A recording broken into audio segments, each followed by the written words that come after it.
Thank you for staying on the AM show. Like I said, we went to sip on some water, and it's now time to let you know what the headlines and major stories in the papers are. Samuel Imbura of our political desk has joined me this morning. Hello, Samuel. That's a nice smoke you've got there. Thank you very much, Bernice. All right, my brother. I like your African prints out. Oh, thank you. All right. So before we bring you the news, let me just tell you that it's brought to us by Point Homeopathic Clinic. Now, the clinic is offering free prostate screening and free female fertility screening. Here's where you can find them: in Accra, Spintex, opposite the Shell signboard; in Kumasi, Kronum Aboyhia, behind the Angel Educational Complex; in Takrade, they are at Anaji Estate; in Tema Community 22, in Techima and Hensia, and in Isiama in Zima. If you're struggling to locate them or you want further enquiries, do call 0244 867068 or 0274 234321.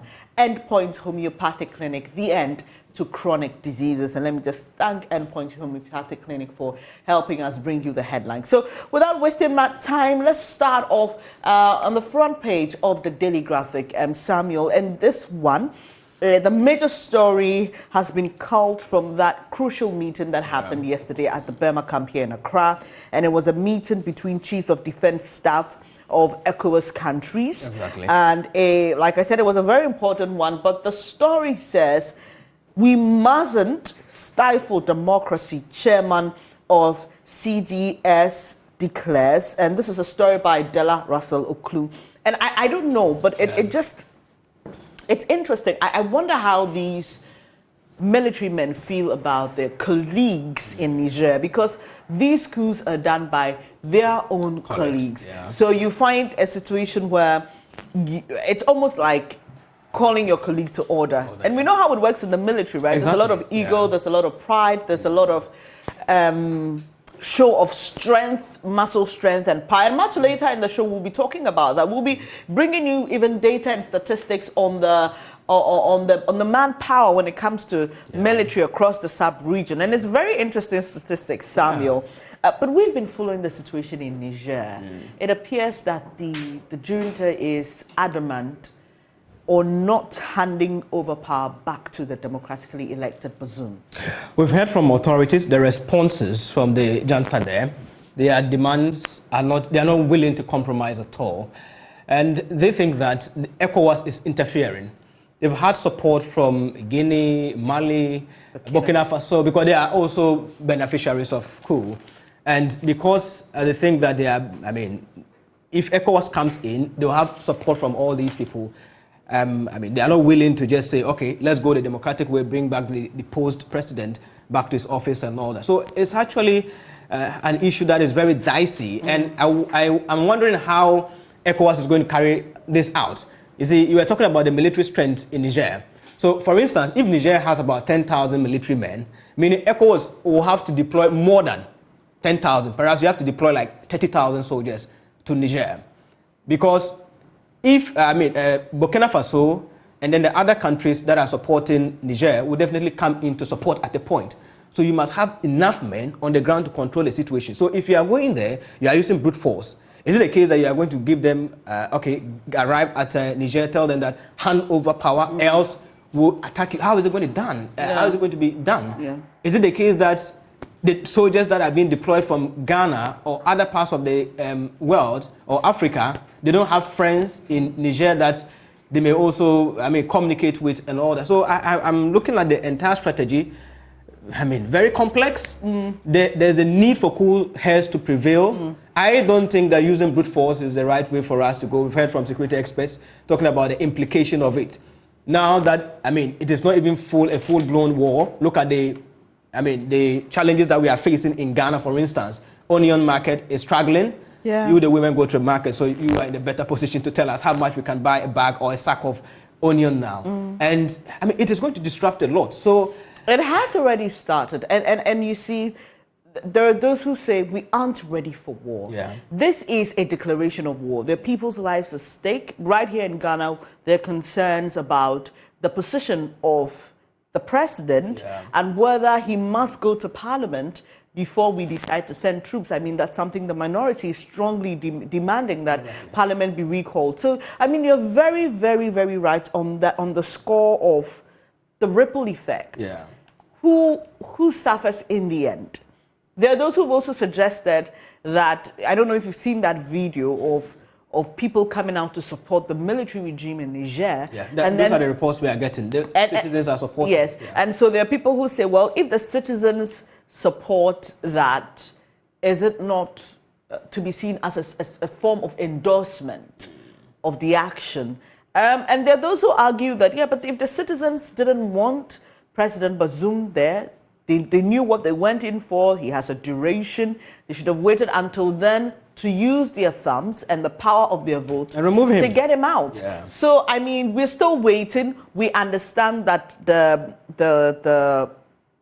ECOWAS has activated the standby force. We're yet to see when they will move into Niger, but that we are told will not even be done in the full glow of the public, as in announcing, of course, that will be letting out their strategy. So we've just got our fingers crossed, and yeah, you can get further details of that story. I think, Ghana, we have to be very, very, very careful in how we do it. We've lived peacefully with our neighbors, and we shouldn't allow this issue to mar the relationship. And in as much as we are signed on to the treaties of ECOWAS, there's a need for us to look at all these things. Yeah, and even the Christian Council has also come out to say that it will prefer dialogue over an invasion of troops. But some of the stories on the front page: Presby Church elects new moderator.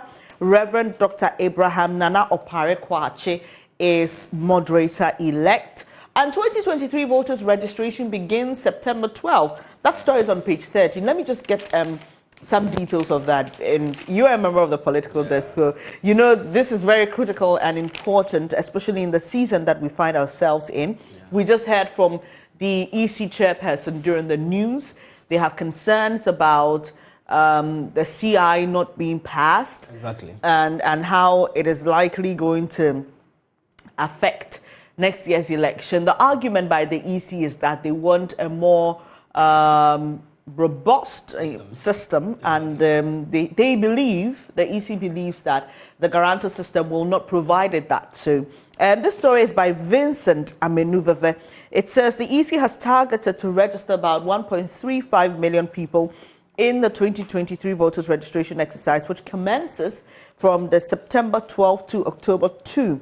It's based on the EC's projection that at least 1,350,000 persons may have attained 18 years since the last registration in 2020. The nationwide exercise will be conducted between 8 and 5 p.m. daily, including Saturdays and Sundays. All right, so the challenge here has to do with the requirement, the basic requirement. The EC is still bent on using the Ghana card. We know the CI has not been passed in Parliament, but the EC is arguing that, I mean, if you have your Ghana card and your passport, the guarantor system too also combined, it will give you a more robust system than we have now. So the estimation is that by September, many people may have attained the age of 18, and they think that using the Ghana card is the right way to go. It has faced opposition because people are raising concerns that others have applied for their Ghana cards. They have not received the Ghana card yet. Why do you still want to use the Ghana card as the main document to get the voters' ID card? Go to the rural communities, Bernice. It will interest you to know that most people don't even have the Ghana card. So in such instances, are you not going to disenfranchise them? So these are some of the concerns that have been raised. Well, the question of disenfranchising is answered here. The EC chairperson says the Commission did not believe that upholding LI 111 and enforcing the use of the Ghana card to prove a person's citizenship would disenfranchise citizen, as is being alleged by sections of society.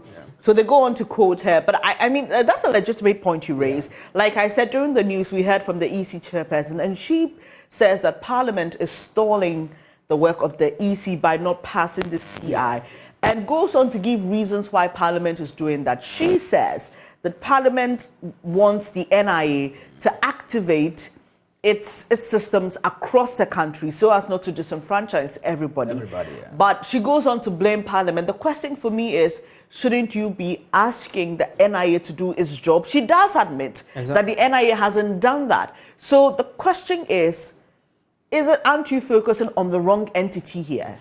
Is it Parliament you should be... So if Parliament passes the CI, yeah. NIA is not ready, what happens? Exactly. So I know the NIA boss has been very fantastic at his job. He has been doing all his best to ensure that everyone gets registered. In fact, he's been very open. Yes, he has been forthcoming with information. Exactly. And all that. But it's a money problem. Yeah, exactly. So if you don't provide them the required finances to go around, and print the cards, how are they going to do that? The concern is monetary. It's not about Parliament here. Let's get the necessary resources, give it to NIA to get their men across the country, print the backlog, clear the backlog, and then this issue will be resolved. And I don't think that Parliament will hesitate if the backlog from NIA was cleared. Yeah, right. So we will delve into that much later, I'm sure, as we draw closer to the 2024 elections. But the story continues on page 20. And here, if you are 18 and above and you've not been registered, you're not a registered voter and you want to be registered, because that CI hasn't been passed, here's what you need. The EC chairperson states that you need to show proof of identification here. You either present your Ghana card or your passport. And if you do not have any of these documents, you present two people who are already registered voters to vouch for your citizenship and age. So the guarantor system still exists. Yeah. So that's just by way of information for all of you who want to be on the voters register, looking forward to 2024. On the back page of the Daily Graphic, Ghana Health Service starts malaria elimination program, and communities must derive maximum benefit from mining. That's according to the Deputy Minister, Mrekuduka there. So what do you have? I'm much curious about the mining, community mining issues. I don't know what the ministry is doing, but I think the Mining Act is clear when it comes to corporate responsibilities of these mining companies. You know, you have some of the poorest communities we have in Ghana are the mining communities. What are they doing with the royalties? What is the Minerals Commission doing about it? What is the ministry, his ministry doing to ensure that the people get their fair share? We mostly hear stories about the communities rising against the mining companies and all that. I think that stakeholders should fashion out a well-developed plan, aside the corporate social responsibilities that these mining companies are supposed to offer the communities, to ensure that at least education is given a facelift. The livelihood of the people there is also better. Whenever I go to the mining communities, it actually hurts me a lot to see how people are getting poorer, how the young girls there are not educated. Their lives are cut short at a point. Some of them get pregnant, and a whole lot of mess in these communities. So I think with this issue, as a nation, we should have a serious interest in it before it gets out of hand. Right. So I think that'll be it for now. In the Daily Graphic, what do you have on the front page of the Finder? Me here. The big story: no panic over health workers exodus. Ghana Health Service to replace them as over 40,000 trained nurses not employed. No, okay. That's interesting. Okay, so Samuel, fine. It's good to send out that signal of confidence, but is the Ghana Health Service really confident? And I say this because a couple of weeks ago, a young lady called during the interactive segment of the show. Okay. And here are her concerns. She says, many of these student nurses come into the system. Yeah. And the practice hitherto has been that they learn from their seniors because, as you would agree with me, in every industry, experience has its own place. Exactly. Even for us as journalists, when you come in as a young person, you intern for a while, you learn from your seniors, and it helps maintain the system and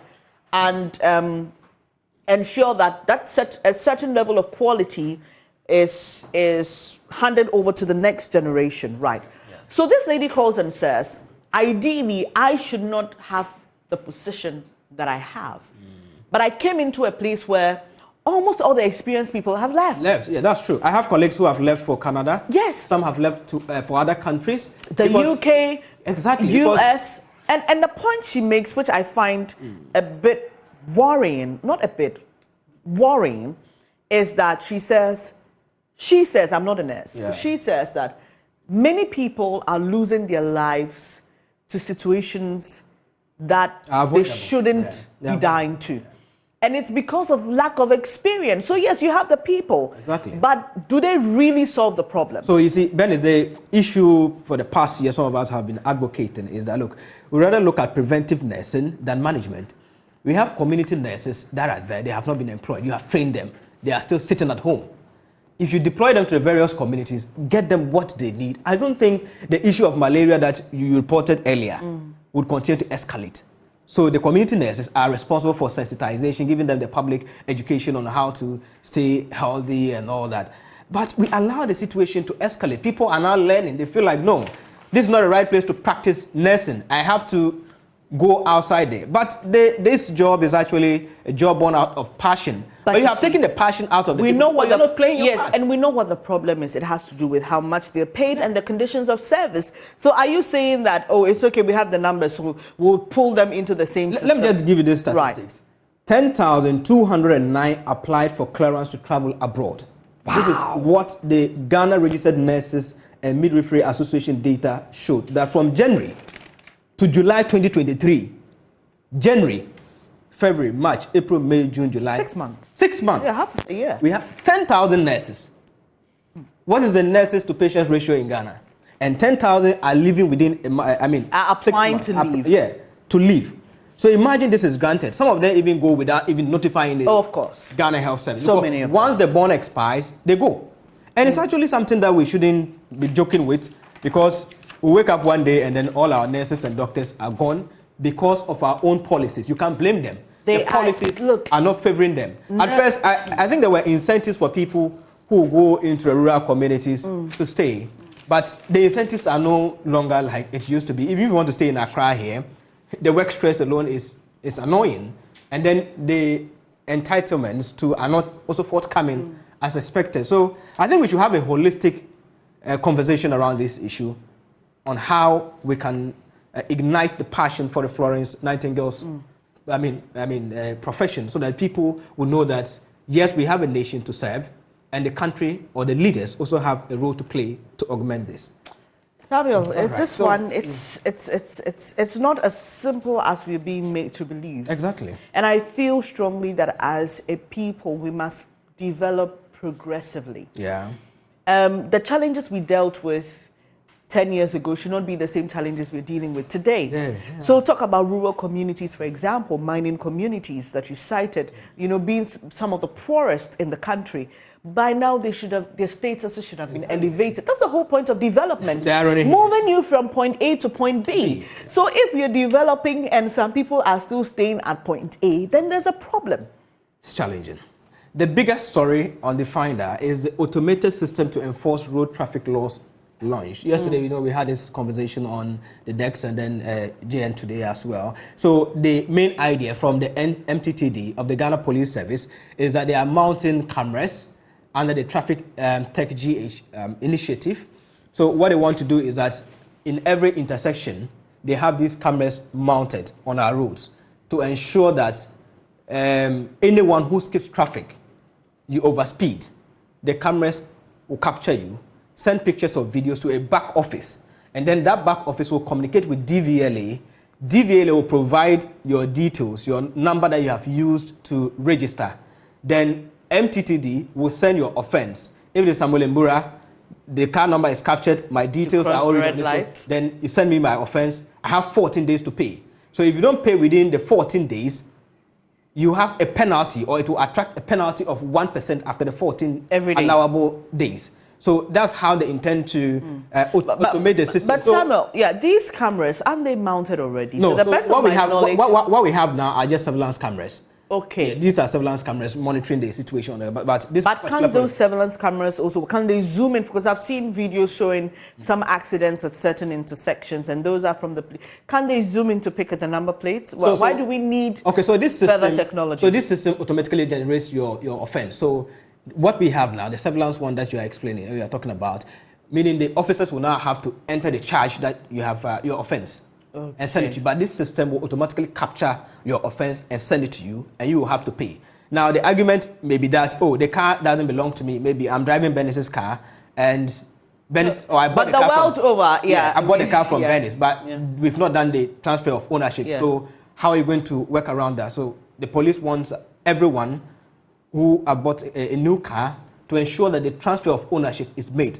If not, they can track you and then punish you. So they are trying to remove the human interface between the police on the road. So no longer, they will no longer shoot the radar gun on you on the highway that, oh, you are overspeeding or something like that. Once you go, they capture you. So it is not like they are conscientizing or building that signpost in the minds of drivers that, look, your safety is on your own hands. And also remember that the regulations, you ought to abide by them. So it's a matter of morality here, just like it is done in the advanced countries. You don't need a police officer to stop you that you're overspeeding or you have jumped traffic. Immediately that offense is committed, then the information is gathered and you are made to pay. But you have the window to go to court to challenge your offense. That is where the court can compel the police to bring the evidence, be it pictures or videos. Yeah. Then you can pay your fine. I don't know if you've seen these viral videos of Judge Caprio in the U.S. His court is one that sees cases like that. Okay. And there have been instances where people came and they said, well, that's my car, but I wasn't the one driving it. But I mean, that's not... An offense is an offense. Someone has to pay. So the judge says, okay, whatever it is, an offense was committed.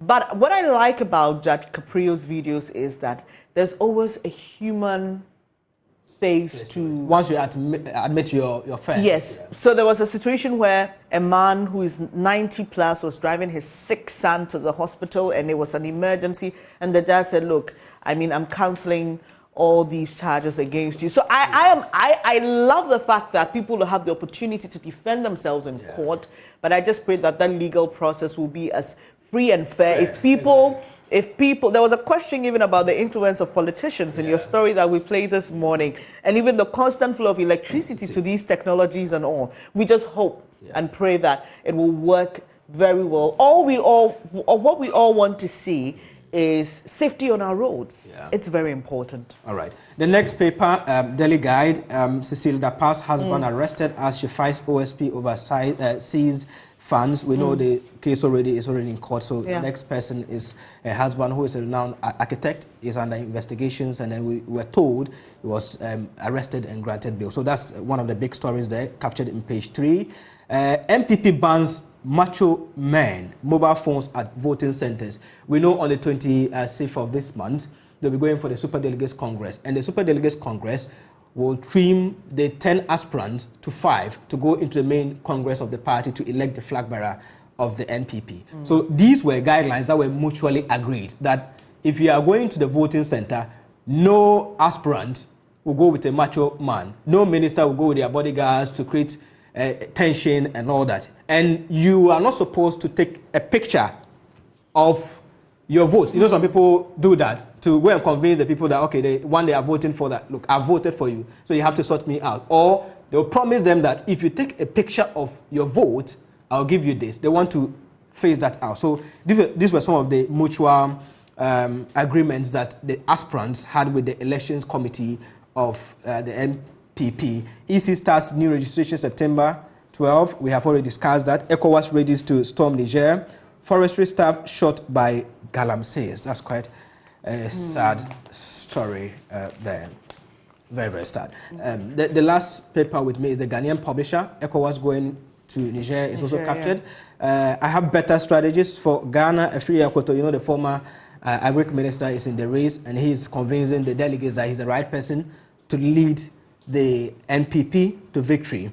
And we have Professor Jampo elected University of Ghana UTAC president. Congratulations to him. Yeah, the story is captured on page 9. Okujeto Ablakwas write up on the BOG head office cost is also on page 2. One of the biggest stories that I was expecting to see had to do with the floods in Northeast. We know the death.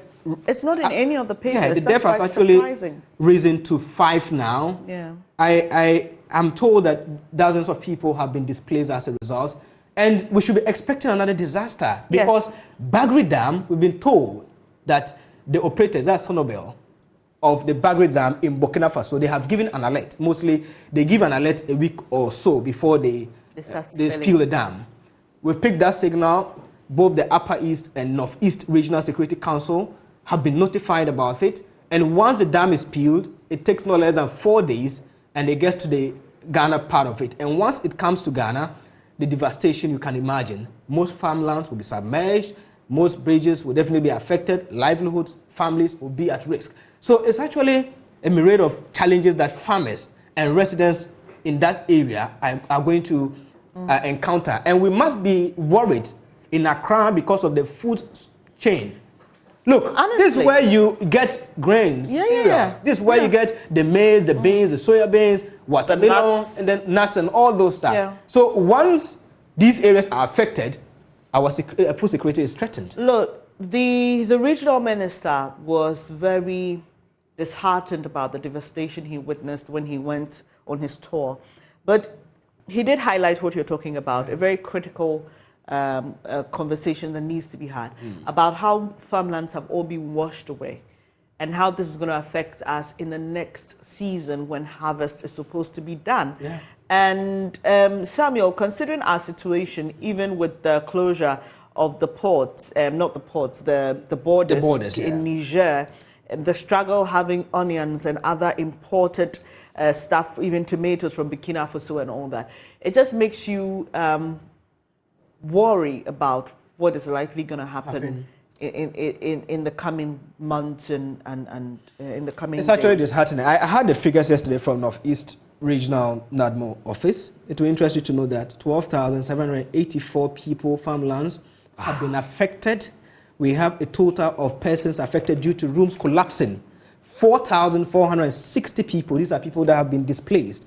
Total number of persons affected due to farmland being submerged, 8,324. Total number of persons displaced, 4,460.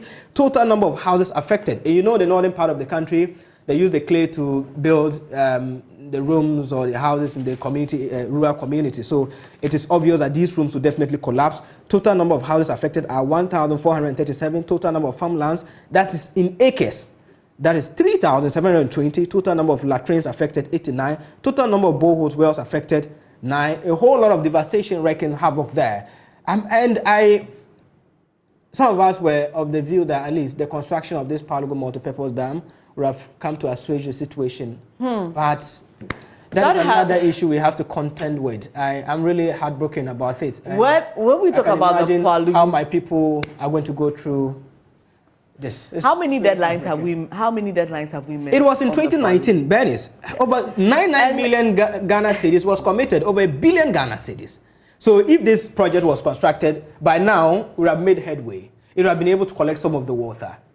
Farmers would, I don't know what the exact challenge is, but it's never late. Government can still do something about it, because until you go there, you'll not understand. What happened in 2007, between 2000 and 2008, the floods that happened under President Kufuor administration, we hope that it doesn't happen again. The farmers will tell you the chilling stories about how they lost their farms, people's lives were lost because of these floods and all that. And I think that whenever we make commitment, we make our minds to embark on certain projects, let's commit. Let's not go and organize fanfare and we're all convinced. I was there. I supported the project. I was part of the, the officials that were there to launch this project. It was an exciting moment. The videos showed a lot of excitement. Like you say, it was literally a fanfare because, the promises and the potential of the dam and how it was going to help deal with some of these issues. It just saddens my heart that, this is a region which is most of the time dry. And all this water which is affecting the region negatively could be channeled positively. Exactly. It's just about how we choose to handle the situation. And over the years, we have shown that we haven't done well in that regard. And it's something that, our hearts go out to the people of the Northeast region. And I understand that the Roads and Highway, Deputy Roads and Highway Minister went there some time ago when the road was washed away. And we do hope that there will be some national attention given. Like Samuel is saying, you may think it's far off, but the food on your table will be affected. Well, before we wrap up, though, just a couple more stories. It's been 5 years since Kofi Annan passed. Okay, yeah, I remember. Our very own Kofi Annan. And I can't help but think about him in moments like this when we're having to deal with issues in Niger and in the sub-region where we are dealing with coups and instability and all that. So the Kofi Annan International Peacekeeping Training Center is remembering who he was, his unique legacy. And like I said, this is a man who has been highly celebrated globally. There are those who have their issues with him, especially on how the Rwandan genocide, happened and whether or not his influence could have made the story different. But generally, there are those who really appreciate his work and his persona in handling things, even as a UN Secretary General. I just can't help but think about Kofi Annan today as we talk about Niger and the other African countries in the sub-region that are struggling. So the story talks about how KIPTC will celebrate him, and they talk about his career highlights. So you can just pick a copy of the Daily Graphic and read that on Kofi Annan's legacy. All right, I think that's all from me. But all right. I have. So even the center spread has something on Kofi Annan. Sorry, I mean, so there it is. Remembering Kofi Annan on the 5th anniversary of his passing, we honor the life and legacy of Kofi Annan, a true champion of peace and global diplomacy. So the entire center spread is dedicated to Kofi Annan. Such a great personality. Yeah, it's really, really beautiful. I mean, I don't know. He exudes such not charisma in the way we know it, but he has a certain aura that even in death, I mean, just looking at his photos, you just can't help but it brings hope. Talk about looking at him brings who hope. He was. Yes, and already 5 years have passed since our beloved husband, father, grandfather, brother, uncle, family member, and friend left us bereft and in deep sorrow. He was an extraordinary person, an icon for his age, an icon for his belief in the ideals of the United Nations, to which he devoted his life. Because of the trust he inspired, he was chosen as Secretary General of the UN, serving from 1997 to 2006. Wow, almost a decade. And becoming the first Secretary General from Sub-Saharan Africa. In 2021, he was awarded the Nobel Peace Prize. After completing his tenure as Secretary General, he continued his mission to work for a fairer, more peaceful world through the Kofi Annan Foundation. But for him, our world was also essential, and we have so many beautiful memories to cherish. His dedication to the world, but also his dedication to family and friends. We remember his laughter and radiant smile, how he brought us together, how he cared about us and listened to us. His spirit is still with us, guiding our steps. May you rest in perfect peace, knowing the depth of our love for you and gratitude for the tremendous role you played in our lives. You will forever remain in our hearts. Yes, you will forever remain in our hearts. So, that'll be it. So many stories to talk about in the papers, but this is all time will allow us, focusing on the major things that you need to know.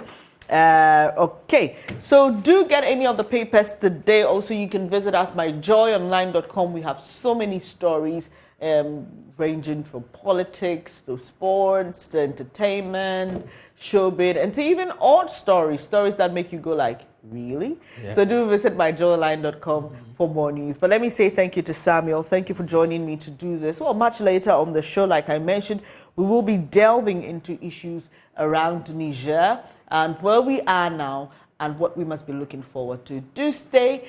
We have sports up next.